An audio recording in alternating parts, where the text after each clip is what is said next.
The simple act of closing your eyes and observing your thoughts is, to say the least, is a daunting task. It's done to achieve a stillness within, a quietness from all the thoughts that's been produced in your mind. It's been advocated primarily in Buddhist traditions, but in one form or the other, it's been recommended universally.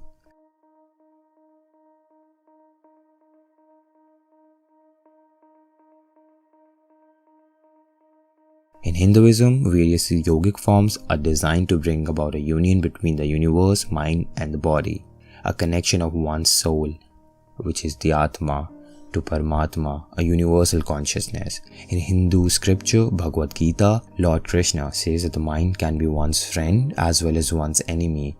Chinese Zen tradition agrees with this. Greek Stoic philosophers endorse this thought.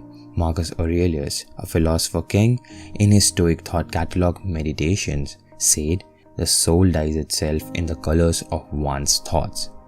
Thoughts that arise within can be treacherous, misleading, but if perceived through a clear mind, they eventually provide a gateway for a better life. The tradition of meditation is seeking answer within.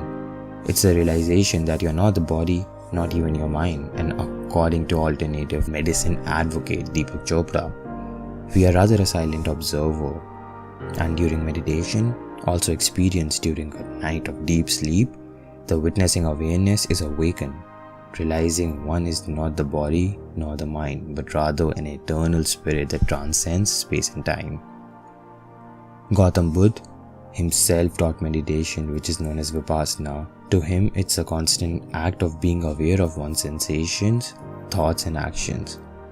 Western science sees such action as being mindful, and practicing mindfulness, which is the psychological process of purposely bringing one's attention to experiences occurring in the present moment without judgment, which one develops through the practice of meditation and through other training.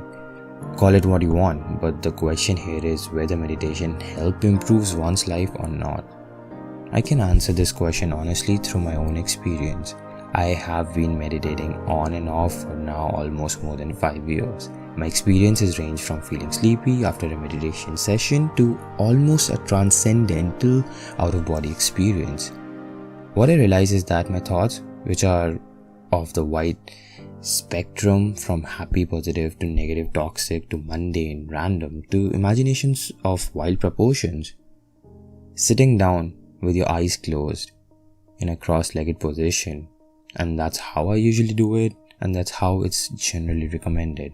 I quickly realize I don't control what's happening within me, or worse, I never try to understand the underlying processes of thoughts, knowledge, and self. Another thing that I came to terms with was that negative thought and anxiety about future, obsessions about doing things the right way, and fixation on what people think about you are more powerful than positive thoughts. I have practiced several forms of meditation where I imagine myself in a more favorable and a more positive scenario. They kind of helped me in developing a more positive outlook over a pessimistic one. But again, it's self-indulgent and not a real way of experiencing spiritual connection through your neurophysiology. You need to listen to all the thoughts in your head, observe them, understand them, and the hard part is to let them go. After you've let go of a wave of negative thoughts in your meditative session, there will be a moment of clarity and you will feel a quietness. You'll experience an inexplicable form of energy emanating from your body. It is your connection to your own true nature, which can be seen as Buddha nature, or how I see it as authenticity, which German philosopher Martin Heidegger sees as the ontological study of the presence, of being there, which is what he calls as Dasein.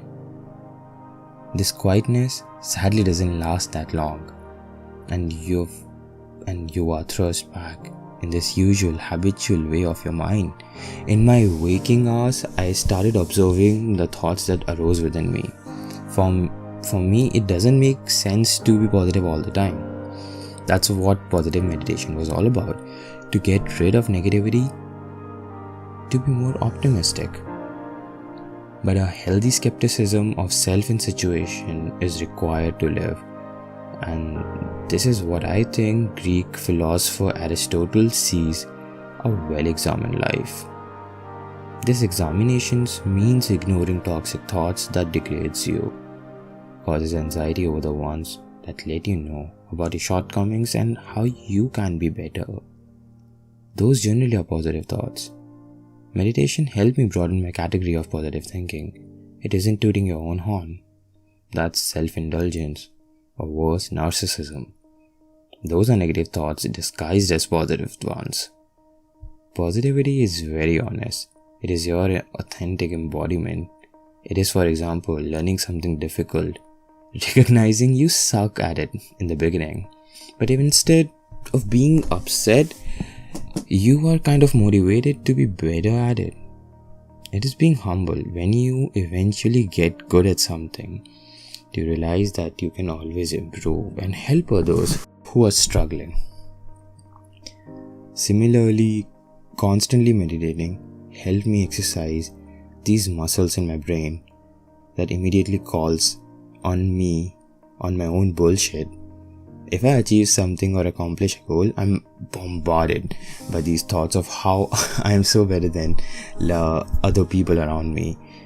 I don't try to suppress these thoughts. I recognize them, see them, and then let them go. By labeling them as false positive thoughts, this is just your ego that sneaks in.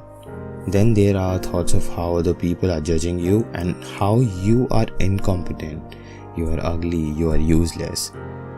And let them all play and recognize what they are, toxicity, and ignore them. Another form of meditation that I really like is to observe your thoughts throughout the day. You'll recognize incessant chatter, often negative self-talk. That feeds into your insecurity and causes self-doubt. To be self-aware of your actions is important, but self-improving is a positive action rather negative.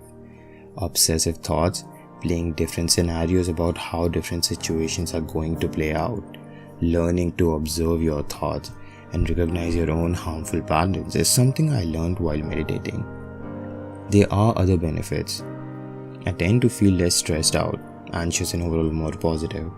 Meditation helps recognize I am the source of my own problems. I may not be able to control any external factors relating to the physical world, but I can work inwards and create hospitable conditions to deal whatever may come. To be grateful for my life and treat both pain and pleasure as an inevitable part of our human condition.